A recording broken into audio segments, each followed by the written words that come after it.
soutien indéfectible, appui renouvelé à Félix Tshisekedi. La proposition du parti Budimbu s'oppose à la solution diplomatique.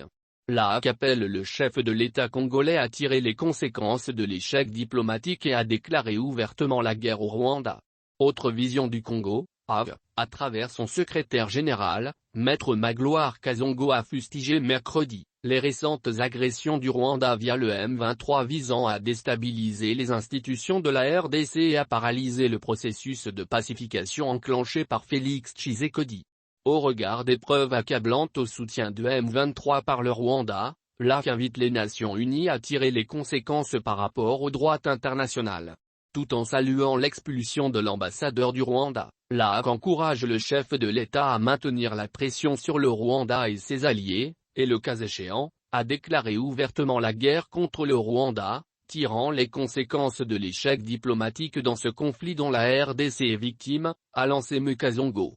S'agissant de l'embargo onusien sur l'achat d'armes, les inconditionnels de Budimbu encouragent le président Tshisekedi à coopérer avec d'autres puissances militaires du monde. L'AC apporte son soutien au chef de l'État et l'encourage face à l'embargo d'achat d'armes maintenu par les Nations Unies, à enclencher la politique coopérative avec les États disposés à coopérer militairement avec la RDC, a proposé le parti membre de l'Union sacrée. À corps et à cri, l'AC s'est insurgé contre la voie d'un dialogue de quelque nature que ce soit, avec le M23 tel que souhaité par celui-ci et encouragé par les Nations Unies.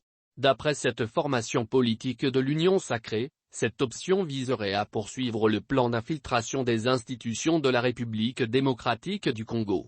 Cette multiplication de crimes de guerre posés par le Rwanda à travers le M23 constitue une preuve supplémentaire de l'échec d'une part des Nations Unies à jouer son rôle à travers sa mission d'observation en RDC, et traduit d'autre part sa complicité dans le coup orchestré par le Rwanda contre la RDC, à en croire le récent aveu d'Antonio Guterres, le secrétaire général de l'ONU, a souligné le patron de l'administration du parti de Budimbu, actuel ministre des Hydrocarbures.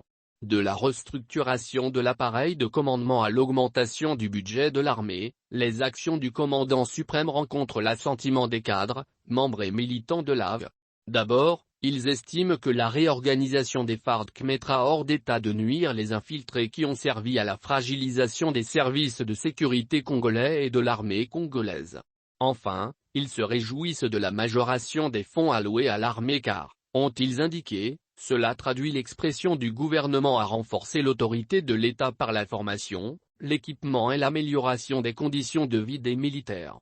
Au-delà de clivages politiques, le parti de Budimbu sensibilise les Congolais à faire bloc derrière le président Tshisekedi et les FARDC. L'objectif, a conclu le SG Kazongo, demeure la défense de l'intégrité territoriale de la RDC, le seul patrimoine allégué à la postérité.